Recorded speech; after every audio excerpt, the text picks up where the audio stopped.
अक्टूबर 2009 में शुरू होती है, जहां यूपी के रॉबर्ट्सगंज से पूनम मिश्रा नामक एक लड़की अचानक लापता हो जाती है। पूनम की फैमिली इससे बहुत परेशान होती है। इनफैक्ट हम व्यूअर्स को पता लगता है कि पूनम गहने, पैसे और शादी का जोड़ा लेके गायब हुई थी। ये केस तुरंत आग पकड़ती है, जहां बात लोकल पॉलिटिशियन तक पहुंच जाती है और लोकल पॉलिटिशियन इसे लव जिहाद वाला एंगल दे देता है। इससे पूरे शहर में दंगे होने लगते हैं और पूनम के लापता होने वाली बात मीडिया में हर जगह फैल गई थी। पुलिस को लग रहा था कि ये एक ऐसी केस है जहां पूनम अपने लवर के साथ फरार हो गई है, यानी कि केस में ज्यादा कुछ है नहीं। वहीं दूसरी तरफ हम एसीपी विश्वास भागवत से मिलते हैं, जिसको उसके सीनियर्स डांट रहे थे। क्यों? क्योंकि भागवत को टेम्पर इश्यूज थे और वो क्रिमिनल्स की जम के धुलाई करते थे। रिसेंट केस में भी एक क्रिमिनल की हड्डी वगैरह टूट गई थी। वहीं भागवत का कहना था कि क्रिमिनल तो सीढ़ी से गिर के चोटिल हुआ है, जो कि ऑफ कोर्स झूठ था। ऐसे में सीनियर्स डिसाइड करते हैं कि भागवत को लखनऊ से रॉबर्ट्सगंज ट्रांसफर कर दिया जाएगा। साथ ही उसे एंगर मैनेजमेंट की 10 क्लासेस अटेंड करनी होगी। बस फिर क्या था, भागवत अपने परिवार के साथ रॉबर्ट्सगंज पहुंचता है और यहाँ का माहौल तो कर्फ्यू वाला था because of Poonam Mishra case. Robertsganj आते ही भागवत पूनम मिश्रा वाला केस उठा लेता है। देन वो लोकल पॉलिटिशियन और पूनम के पिता को थाने बुलवाता है। भागवत पॉलिटिशियन को वार्न करता है कि वो इस केस का तमाशा बनाना बंद करे। साथ ही वो पूनम के पिता से वादा करता है कि वो पूनम को 15 दिन में ढूंढ निकालेगा। इसके बाद भागवत बाकी पुलिस ऑफिसर्स से मिलता है और उनसे इस केस की पूरी जानकारी लेता है। पुलिस के हिसाब से पूनम मिश्रा 28 साल की थी। देन उसकी शादी नहीं हुई थी क्योंकि वो सांवली थी। ऐसे में उसे जैसे ही कोई प्यार करने वाला मिला होगा, वो उसके साथ पैसे गहने लेके फरार हो गई। लेकिन भागवत का मानना था कि इस केस में और भी कई राज छिपे हैं। इसलिए भागवत पूनम के कॉल रिकॉर्ड्स निकलवाता है और उसमें एक नंबर सामने आता है जिसपे पूनम हर रात घंटों तक बात किया करती थी।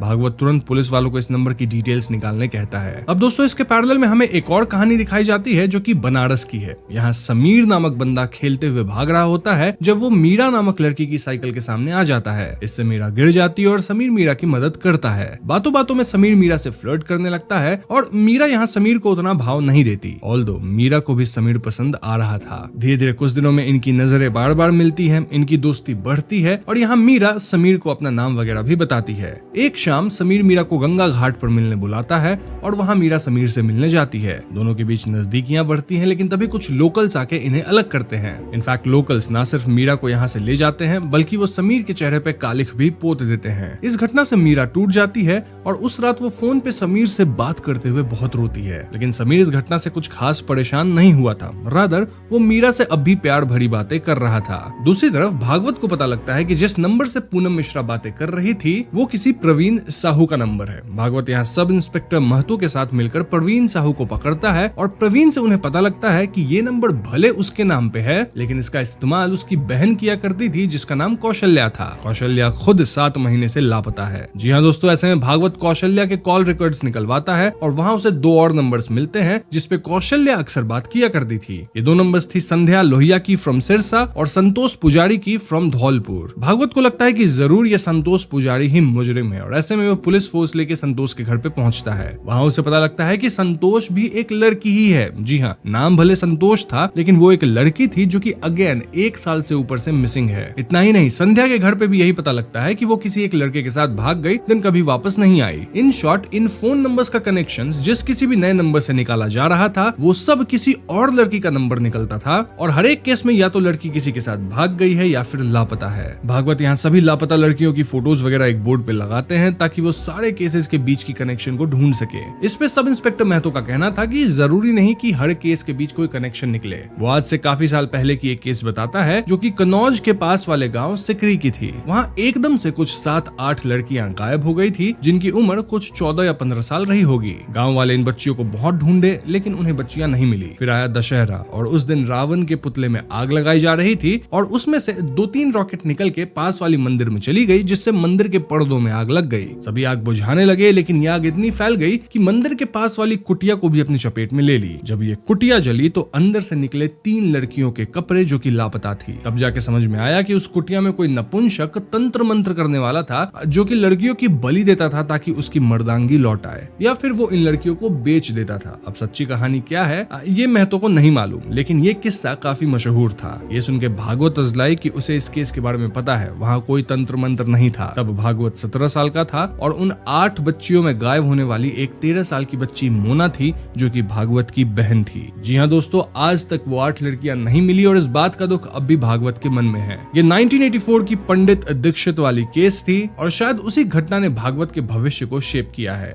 भागवत अब पुलिस में है और वो क्रिमिनल्स को काफी पीटता है क्योंकि शायद आज भी वो क्रिमिनल्स के अंदर दीक्षित को ढूंढ रहा है। हमें उस दिन का एक फ्लैशबैक भी दिखाया जाता है जब मोना गायब हुई थी और उस दिन वो भागवत के साथ बैडमिंटन खेल रही थी। वो शटल लाने बाहर गई जिसके बाद वो कभी वापस नहीं आई और शायद उस घटना के लिए भागवत आज तक खुद को ब्लेम करता है क्योंकि शायद उस दिन उसे बाहर जाना चाहिए था। Anyways, coming back to the case, गायब लड़की संध्या के कैलेंडर से एक नंबर मिला था जो कि फोटोग्राफर कविता शास्त्री की थी। कविता की दुकान यहाँ के मांडवाड़ी एरिया में थी जो कि इस जगह की रेड लाइट एरिया थी। ऐसे में भागवत तुरंत कविता के दुकान पे जाता है जहाँ उसे पता लगता है कि कविता फिलहाल वेडिंग शूट के लिए नेपाल गई हुई थी। स्टिल भागवत को शक होने लगता है कि लड़कियों का गायब होना कहीं इस प्रोस्टिट्यूशन रैकेट से तो नहीं लिंक है, इसीलिए वो इस पूरे एरिया में गायब हुई लड़कियों की तलाश करवाने लगता है। पुलिस कई जगह छापे मारती है लेकिन इनके हाथ कुछ भी नहीं लगता। भागवत यहाँ इस धंधे के लीडर को पकड़ता है जो कि बताता है कि ये लोग कभी भी लोकल लड़कियों को धंधे में नहीं ढकेलते। इनफैक्ट लड़कियां हमेशा दूसरे शहर से आती है या फिर दूसरे देश से। सो इफ इस धंधे के लिए लड़कियों को गायब किया गया है तो शायद उन्हें दूसरे किसी बड़े शहर में या फिर दूसरे देश के बाहर ले जाया गया होगा।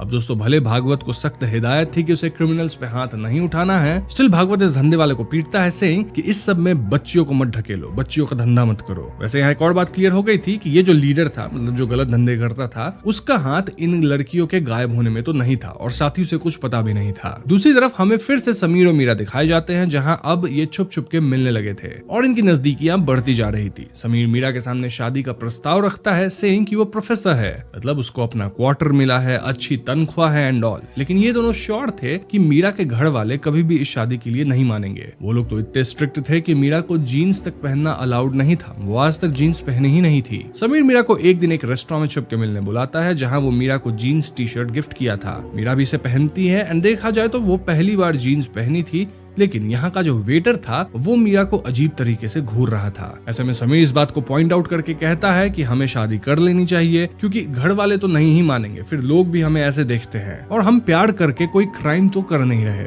इसलिए क्यों ना हम भाग के शादी कर ले। ये सुन के मीरा थोड़ा घबराती है लेकिन कहीं ना कहीं वो समीर के साथ भागने के लिए तैयार थी। वहीं भागवत की बात की जाए तो वो फाइनली फोटोग्राफर कविता शास्त्री को पकड़ता है क्योंकि कविता नेपाल से लौट आई थी। कविता का नंबर एक मिसिंग लड़की चंदा के रिकॉर्ड्स में मिला था और ऐसे में भागवत इसके फोन में चंदा वाली नंबर डायल करता है। कविता के फोन में ये नंबर सूरज जायसवाल नाम से सेव्ड था और ऐसे में कविता फाइनली सच बताती है। दरअसल एक आध साल पहले ये सूरज नामक बंदा कविता के स्टूडियो पे कुछ फोटोज डेवलप करवाने आया था और तब कविता की उससे दोस्ती हो गई थी, लेकिन फिर सूरज कविता के पीछे ही पड़ गया, उसे स्टॉक करने लगा, उसके घर आने लगा, यहाँ तक कि उसके बेटे के स्कूल तक पहुंच गया। कविता को ये बंदा थोड़ा अजीब सा लगा, इसलिए वो उससे दूरी बना ली और तब से कविता उससे बात नहीं की है। कविता को उसके बारे में बस इतना पता है कि वो प्रोफेसर जैसा कुछ है, मतलब पढ़ाता है। कविता यहाँ भागवत को वो फोटोज भी देती है जिसे डेवलप कराने सूरज आया था। इनफैक्ट सूरज कभी वो फोटोज वापस लेके गया ही नहीं। अब दोस्तों, भागवत और महतो उन गायब हुई लड़कियों के फोन्स के IMEI को भी ट्रैक कर रहे थे, मतलब अगर कहीं फोन ऑन हो तो उसे पकड़ा जा सके कि कौन सा सिम उस फोन में लगा है, लेकिन ये फोन्स फिलहाल तो आउट ऑफ यूज थे। इसके बाद हमें दशहरे में रावण के जलने का सीन दिखाया जाता है जहाँ भागवत भी अपने परिवार के साथ होता है। भागवत अपराधी को पकड़ने की कसम खाता है। वहीं पैरेलल में हम मीरा को देखते हैं जो कि घर से गहने वगैरह लेके समीर के साथ भागने के लिए तैयार है। इसके बाद फाइनली मीरा समीर के साथ बस में भाग जाती है और ये लोग किसी दूसरे शहर में उतरते हैं। यहाँ दोनों किसी देवलोक लॉज में रुकते हैं जहाँ समीर मीरा के साथ इंटीमेट होता है। दूसरी तरफ भागवत को महतो का कॉल आता है सेइंग कि ट्रैक करवाए जा रहे फोन्स में से एक फोन कुछ 20 सेकंड्स के लिए ऑन हुआ था और ये लोग सारी इंफॉर्मेशन निकलवा रहे हैं। इसी सिलसिले में पुलिस विकी नामक एक लड़की को उठाती है जो कि अपना सिम उस फोन में लगाया था और विकी बताता है कि वो फोन उसका नहीं है बल्कि उसके दोस्त कौस्तुभ का है। पुलिस कौस्तुभ को भी उठाती है और इन दोनों दोस्तों की सेपरेट इंटरोगेशन चालू होती है, लेकिन ये दोनों दोस्त सेम स्टोरी बताते हैं जिसमें इनके बाइक की किसी स्कूटर वाले से टक्कर हो गई थी। ऐसे में इनकी उस स्कूटर वाले से लड़ाई हो गई, देन उन्होंने उसके स्कूटर के स्टेपनी का कवर भी फाड़ दिया। इसी हाथापाई में उस स्कूटर वाले का फोन नीचे गिर गया और ये लोग उसका फोन चुरा लिए। तब से ये लोग उस फोन को ऑफ ही रखे थे, लेकिन कल ऑन किए एज विकी को अपनी गर्लफ्रेंड से बात करना था और विकी का खुद का फोन डिस्चार्ज था। अब ये सुन के भागवत को याद आता है कि कविता के फोटोज में वो एक स्कूटर देखा था एंड क्रॉस वेरीफाई करने पे विकी और कौस्तुभ बताते हैं कि हाँ, ये वही स्कूटर है जिससे इनकी बाइक भिड़ी थी। ऐसे में पुलिस वाले इस स्कूटर की डिटेल निकलवाते हैं और ये स्कूटर किसी राजकुमार सिरतिया की थी। भागवत तुरंत राजकुमार की फोटो निकलवाता है और वो कविता से पूछता है कि क्या यही आदमी सूरज है। कविता कहती है कि हाँ, यही सूरज है और ये फोटो और किसी की नहीं बल्कि समीर की थी।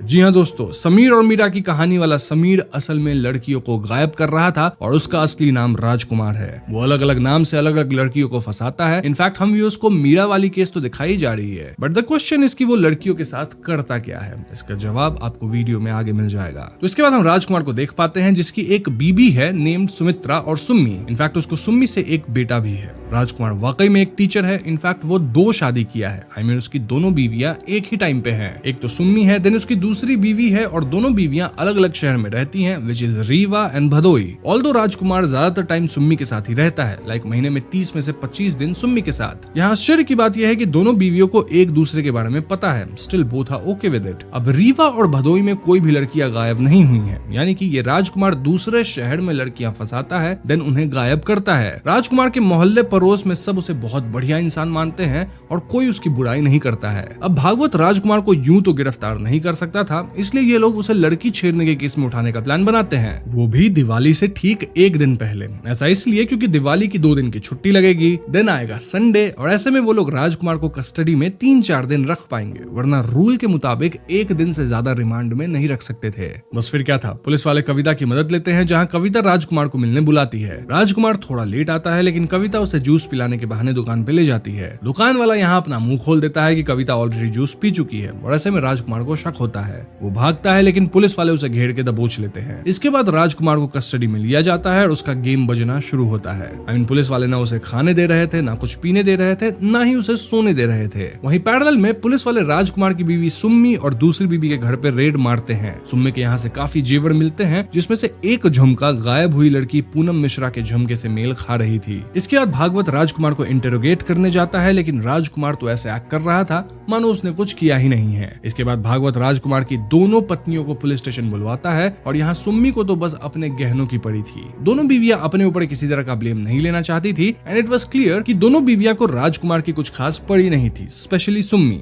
इसके बाद भागवत फिर से राजकुमार को इंटरोगेट करता है, जहां वो बोलता है कि सुम्मी को तो बस अपने गहने चाहिए, उसे तुमसे कोई मतलब नहीं है। ये सुन के राजकुमार भड़कने लगता है एंड इट वाज क्लियर कि वो सुम्मी से प्यार करता है। यहाँ बातें थोड़ी बढ़ जाती है, जहाँ राजकुमार भागवत का कॉलर पकड़ लेता है, इसलिए भागवत राजकुमार पे हाथ भी उठाता है और उसके जवाब में राजकुमार वाज लाइक कि मेरी 1-2 पसलियां तो टूटी ही होंगी, इस बात पे मैं आपको सस्पेंड करवा दूंगा। अब इस पॉइंट भागवत प्लान्स कि अगर वो सुम्मी को चोट पहुंचाए तो राजकुमार तड़पेगा और भागवत ऐसा ही करता है। राजकुमार को आवाज सुनाई देती है कि पुलिस वाले सुम्मी को पीट रहे हैं और फिर वो सुम्मी को बुरी हालत में भी देखता है। ऐसे में राजकुमार फाइनली डिसाइड्स कि वो भागवत से बात करेगा। सो भागवत और बाकी पुलिस वालों के सामने राजकुमार कहना शुरू करता है कि भले उसे दाल गोश्त का शौक है, लेकिन वो सुम्मी से प्यार करता है। फिर वो रिवील करता है कि पूनम मिश्रा को वही फंसाया और वो ऐसा कर पाया क्योंकि पूनम 28 साल की थी, उसकी शादी नहीं हो रही थी। ऐसे में जब राजकुमार उससे 2 प्यार की बातें किया तो वो अपने आप ही फंस गई। देन धीरे धीरे राजकुमार पूनम से नजदीकियां बढ़ाया। फाइनली वो उसके सामने भाग के शादी करने का प्रस्ताव रखा और ऐसे में फाइनली दोनों भाग निकले। दोनों एक बस स्टैंड पे उतरे, फिर पास में ही एक होटल में गए जहाँ दोनों रात भर ठहरे और इंटीमेट हुए। फिर राजकुमार स्मार्टली पूनम से कहा कि वो उसे गुरुजी से मिलवाना चाहता है एंड देन पूनम को वाइफ तक कहने लगा ताकि पूनम खुश हो जाए। देन राजकुमार बोला कि पूनम अपने गहने वगैरह निकाल ले क्योंकि गुरुजी के पास ये लोग थोड़े सिंपल लुक में ही जाएंगे। फिर दोनों बस डिपो पे गए जहाँ राजकुमार जानबूझ के बोलने लगा कि कहीं कल इंटीमेट होने की वजह से पूनम प्रेग्नेंट न हो जाए। ये सुन के पूनम डर गई और राजकुमार तुरंत बोला कि चिंता मत करो, मेरे पास एक आयुर्वेदिक दवा है जिसे खा लोगी तो सब ओके हो जाएगा। वो पूनम को वार्न किया कि दवा खा के थोड़ी उल्टी वगैरह हो सकती है, तो पूनम इस दवा को बस स्टैंड के बाथरूम में जाके खा ले और दरवाजा अंदर से लॉक कर ले। अब दोस्तों ये कोई दवा नहीं था बल्कि जहर था जिसे पूनम बाथरूम में जाके खा ली और राजकुमार बस स्टैंड पे आधे घंटे वेट किया टू मेक श्योर कि पूनम बाथरूम से बाहर तो नहीं निकली ना। इस मींस की पूनम समाप्त हो गई और फिर राजकुमार वहां से अपनी लाइफ जीने निकल लिया उसके गहनों के साथ। ऐसे ही सिमिलर वे में वो 19 लड़कियों को समाप्त किया है। ये सुन के भागवत राजकुमार को राक्षस कहता है और वो पता लगवाता है कि क्या बस स्टैंड पे पूनम की लाश मिली थी। वेल वाकई में लाश मिली थी, मतलब इस शहर के बस स्टैंड में नहीं, दूसरे शहर के बस स्टैंड में, और वहां पे इस लाश की पहचान नहीं हो पाई थी एज कोई सामान था ही नहीं पूनम के साथ। फॉरेंसिक वाले लाश को 7 दिन रखे थे जिसके बाद डिस्कार्ड कर दिए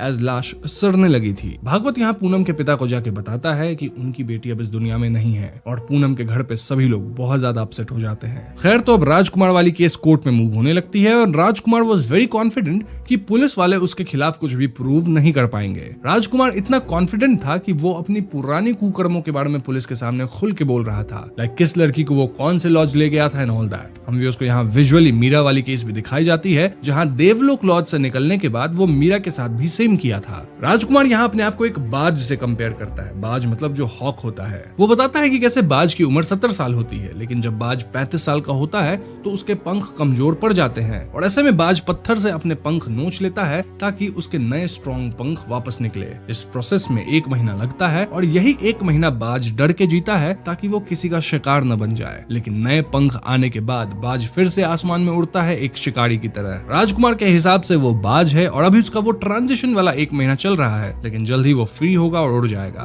एनीवेज, इसके बाद कोर्ट सीन आता है जहाँ राजकुमार खुद ही अपना केस लड़ रहा था। राजकुमार जज साहब से सिर्फ एक रिक्वेस्ट करता है कि इस केस में उसकी बीवी सुम्मी को ना घसीटा जाए। तो यस, कार्रवाई शुरू होती है और कोर्ट कचहरी का मामला तो कई दिनों तक चलता ही रहता है। इसी बीच भागवत राजकुमार की हिस्ट्री निकालता है जहाँ उसका एक पुराना पहचान वाला कहता है कि जब राजकुमार छोटा था तब उसने एक औरत को बेहोश करके ज्वेलरी चुराई थी और जब उसकी चोरी पकड़ी गई तो उसको बहुत मारा गया, इतना कि राजकुमार अपनी पैंट ही गीली कर दिया था। उस दिन उसने कसम खाई कि वो कभी कोई काम अधूरा नहीं छोड़ेगा और कभी कोई गवाह जिंदा नहीं छोड़ेगा। वो बहुत तेज दिमाग वाला है और उसकी याददाश्त भी बहुत तेज है, इतना कि उसे छोटी सी छोटी डिटेल्स याद रहती है। सो यस, राजकुमार स्मार्ट इनफ कि वो खुद से अपनी केस लड़ पाएगा। सिर्फ लड़ ही नहीं पाएगा बल्कि भागवत को शायद इस केस में हरा भी देगा। यहाँ कई विटनेस आते हैं जिन्होंने राजकुमार को या तो बस स्टैंड पे लड़की के साथ देखा था या फिर लॉज वाले आदमी जो कि इनका नाम रजिस्टर पे लिखे थे। लेकिन राजकुमार यहाँ क्लियरली कहने लगता है कि हाँ, वो पूनम के साथ था। इनफैक्ट दोनों इंटीमेट भी हुए थे। ऑल्दो पूनम उससे शादी करना चाहती थी और राजकुमार इसके लिए मना कर दिया। शायद इसी गम में पूनम गलत कदम उठाई होगी और पोस्टमार्टम क्लियरली कहती है कि पूनम गलत की थी। मतलब पूनम के ऊपर किसी भी तरह की जोर जबरदस्ती के निशान नहीं थे और राजकुमार कोर्ट में ऐसे एक्टिंग करता है एज इफ वो पूनम के लिए दुखी है। इसी बीच एक पुजारी जी महतो से मिलते हैं और बताते हैं कि एक बार राजकुमार उनके पास आया था,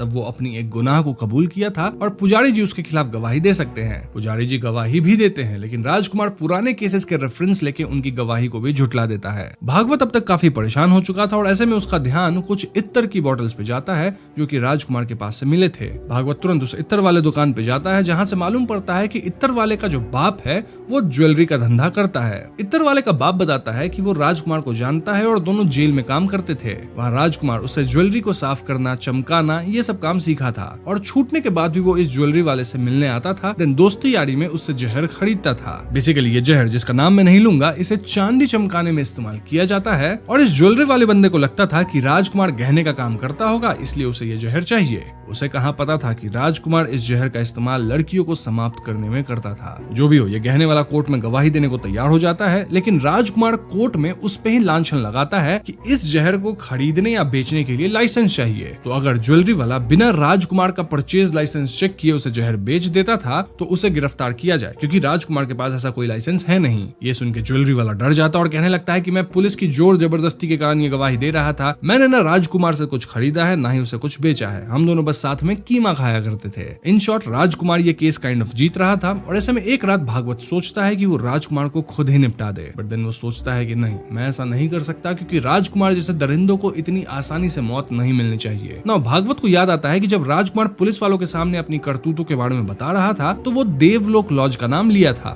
राज हमेशा नेम्स की हेराफेरी करता था ताकि पुलिस कंफ्यूज ही रहे, लेकिन स्टिल वो नाम सही बताता था, बस इस नाम को उधर जोड़ता था। इसका मतलब ये कि वो देवलोक लॉज गया तो था। ऐसे में भागवत पूरे स्टेट में सारे लॉजेस की फाइल निकालता है जिसमें 3 देवलोक लॉज सामने आते हैं। उनमें से एक लॉज वाला पहचान जाता है, सेइंग कि हाँ, राजकुमार यहाँ मीरा नामक लड़की के साथ आया था। लेकिन दोस्तों, उस जगह की पुलिस स्टेशन में किसी लड़की के खत्म पाए जाने की रिकॉर्ड नहीं थी। ऐसे में भागवत पूछने लगता है कि क्या बस स्टैंड के बाथरूम में कोई लड़की मिली थी, और तब पुलिस वाले बताते हैं कि हाँ, लड़की मिली थी लेकिन वो जिंदा थी। जी हाँ दोस्तों, मीरा शायद जिंदा थी और जब भागवत उस हॉस्पिटल में जाता है जहाँ मीरा को भर्ती किया गया था तो वहाँ उसे नर्स नीलिमा आजाद का कांटेक्ट मिलता है। नीलिमा से बातचीत करने पे भागवत को पता चलता है कि मीरा वाकई बच गई थी, क्योंकि उसे एक कंडीशन थी, एक ऐसी कंडीशन जिसमें वो टैबलेट वगैरह घोटे ही नहीं पाती थी। ऐसे में उस दिन जब वो राजकुमार द्वारा दी गई गोली खाई तो वो उसे घोटे ही नहीं पाई। इसके कारण वो बेहोश तो हो गई लेकिन खत्म नहीं हुई एंड देन वो कुछ 30 दिन कोमे में रही। होश में आने के बाद मीरा को आइडिया लग गया कि उसके साथ क्या हुआ है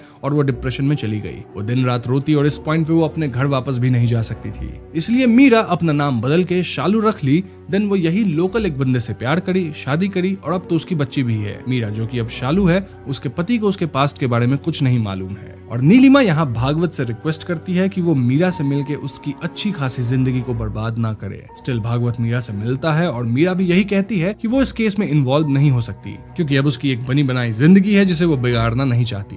वो ऑलरेडी काफी झेल चुकी है और अब वो और कुछ झेलने के लिए तैयार नहीं है। भागवत भी उसकी बात मान लेता है और वो मीरा को अकेला छोड़ देता है। ऑल्दो जाते जाते भागवत मीरा को उन सभी लड़कियों की फोटोज दे जाता है जिन्हें राजकुमार समाप्त किया था। इन फोटोज को देख के मीरा को बहुत बुरा फील होता है और ऐसे में वो अपने पति को सब सच बता देती है। मीरा उर्फ शालू का पति कहता है कि वो मीरा को एक्सेप्ट कर सकता है, लेकिन वो समाज से नहीं लड़ सकता जो कि उस पे ताने कसेंगे। इन शॉर्ट वो नहीं चाहता था कि मीरा कोर्ट में जाके राजकुमार के खिलाफ गवाही दे। ऐसा लगता है कि मीरा ने फैसला कर लिया है कि वो कोर्ट में गवाही नहीं देगी, क्योंकि ऐसा करने पे शायद वो अपने पति और अपनी बेटी दोनों को खो देगी। उधर भागवत कहता है कि वो राजकुमार को सिर्फ एक छोटी सी फ्रॉड चार्ज पे जेल में नहीं भेज सकते, वरना उनकी खाकी यूनिफॉर्म का कोई मतलब नहीं रहेगा। उसका सुपीरियर जवाब देता है कि अगर दुनिया वैसी ही चलती जैसा प्लान होता तो सोसाइटी को खाकी की जरूरत ही नहीं पड़ती। सीनियर भागवत से कहते हैं कि वो उन औरतों के लिए बदला लेने की कोशिश ना करे, बस अपना फर्ज निभाए। इन शॉर्ट भागवत इस केस को ऑलमोस्ट हार चुका था। अगले दिन कोर्ट रूम में हम राजकुमार को एकदम चिल देखते हैं, क्योंकि वो कॉन्फिडेंट था कि ये केस वो जीत चुका है। तभी लॉयर बुलाता है एक नए गवाह को, who was none other than Meera. जी हाँ दोस्तों, मीरा सबको चौंका देती है जब वो राजकुमार के खिलाफ गवाही देने आती है। अब तक राजकुमार रिलैक्स था, मजाक उड़ा रहा था, लेकिन अब उसके चेहरे पे पहली बार चिंता दिखाई देती है। वो हारा हुआ लगता है और ऐसा प्रतीत होता है कि मीरा की गवाही अब उसका फैसला तय कर देगी। मैं प्रतीत होता है इसलिए बोल रहा हूँ क्योंकि फिल्म यहीं पे खत्म हो जाती है और फिर हमें टेक्स्ट्स के माध्यम से बताया जाता है कि राजकुमार को अपराधी मान के खत्म होने तक की सजा सुनाई गई। स्टिल इन केसेस को खत्म होने में 14 साल लगे। देन राजकुमार जानबूझ के केसेस को खींचता है in high court, supreme court, then mercy petition वगैरह भी डाला। बेसिकली वो कानून या रूल्स का हर तरीके से फायदा उठा के खुद को शील्ड कर रहा है। लेकिन हर ऐसे केस में मीरा और भागवत जैसे लोग होंगे जो कि कदम कदम पे राजकुमार जैसे राक्षस के खिलाफ जीतेंगे। तो यस, ये थी भागवत फिल्म की कहानी और ये कहानी अपने आप में काफी क्लियर है। आई मीन इसमें थियरीज की कोई गुंजाइश नहीं रही। जस्ट एक बात कि समीर और मीरा वाली जो स्टोरी हमें दिखाई जा रही थी वो भले पैरेलल में दिखाई जा रही हो विद भागवत स्टोरी, लेकिन वो एक्चुअली में पहले की कहानी थी जब राजकुमार मीरा को फंसाया था। तभी तो जब मीरा मिली तो उसके बच्चे भी थे। एनीवेज, अब हम इससे जुड़ी रियल केस पे बात कर लेते हैं। भागवत चैप्टर 1 राक्षस का रियल केस सीधा उस पैटर्न से लिफ्ट होता है जो इंडिया के इनफेमस सीरियल मोहन कुमार उर्फ साइनाइड मोहन का था। एक ऐसा आदमी जो शादी का वादा, प्यार का वादा करके अलग अलग शहरों की औरतों को लॉज में या बस स्टैंड तक लेके जाता, देन प्रेगनेंसी से बचाने के बहाने या तबीयत ठीक करने के बहाने गोली देता और वो गोली असल में जहर होती। फिर वो उनके गहने लेकर निकल पड़ता। रियल लाइफ में मोहन 2003 से 2009 के बीच इस पैटर्न पे चलता रहा और फिल्म में भी ये 2004-05 से लेकर 2009 तक की कहानी बताई गई है। देन मोहन 21 अक्टूबर 2009 को पकड़ा गया। बाद में मल्टीपल केसेस खुले, कन्विक्शंस हुई, कुछ में खत्म होने की सेंटेंस भी आई जो हाई कोर्ट में जाकर लाइफ इम्प्रिजनमेंट में कम्यूट हुई। बेसिकली जो लीगल लड़ाई होती है वो सालों तक खिंच गई। ये सब वो बैकबोन है जिसे फिल्म ने रॉबर्ट्सगंज जैसे नए ज्योग्राफी, नए नाम जैसे कि राजकुमार, सूरज, समीर और कुछ सोशियो पॉलिटिकल मसाला जैसे कि मीडिया सर्कस, कर्फ्यू, इन सब के साथ फिक्शनलाइज किया गया है। मतलब ये एलिमेंट्स और जोड़े गए हैं ताकि फिल्म और भी इंटरेस्टिंग बन सके। इससे कहानी ज्यादा पैन इंडिया लगेगी और narrative stakes and pressures high रहते हैं। बट कहानी का जो मूल है वो रियल स्टोरी से ही इंस्पायर्ड है। डायरेक्टर अक्षय श्री ने इंटरव्यू में सीधा कहा कि उन्हें यह फिल्म बनाने का ट्रिगर एक न्यूज़पेपर रिपोर्ट से मिला। वो ओटीटी ट्रेंड्स को फॉलो करने के चक्कर में नहीं थे। मतलब क्लियर है कि मेकर्स ने ट्रू इवेंट्स के कोड को उठाकर उस पे सिनेमैटिक लिबर्टीज ली हैं। फिल्म में कुछ एक्स्ट्रा विजुअल क्यूज भी दिए गए हैं, जैसे इत्तर की बोतल से ज्वेलरी वाले तक पहुंचना, देन वहां से देवलोक लॉज का पता लगना। और एसेंस वही रहता है, जहां पे जो राजकुमार था वो पहले ल्योर करता है, फिर लॉज लेके जाता है, फिर जहर देता है, फिर ज्वेलरी चुराता है और सब कुछ ऐसे होता है कि लाश को पहचाना भी नहीं जा सकता और न ही उसके खिलाफ बरसों में बनते बिगड़ते रहे। कुछ सजाएं बदली और प्रोसिक्यूशन को बार बार फ्रेश कोरोबोरेशन ढूंढनी पड़ी। सो यस, ये कहानी वाकई रियल केस से इंस्पायर्ड है, लेकिन इसे फिल्म में थोड़ा फिक्शनलाइज किया गया है। स्टिल मैंने यहाँ आपको फिल्म की कहानी के साथ साथ रियल केस के बारे में भी काफी कुछ बता दिया है। इसको लेके अगर आपके मन में कोई सवाल है तो आप कमेंट्स में पूछ सकते हैं। तो बस आज की वीडियो में इतना ही। वीडियो पसंद आई हो तो लाइक और शेयर करें, साथ ही चैनल पर नए हैं तो हमें सब्सक्राइब भी कीजिएगा, क्योंकि हम अपने चैनल पे ऐसे वीडियोस लाते रहते हैं। पीस।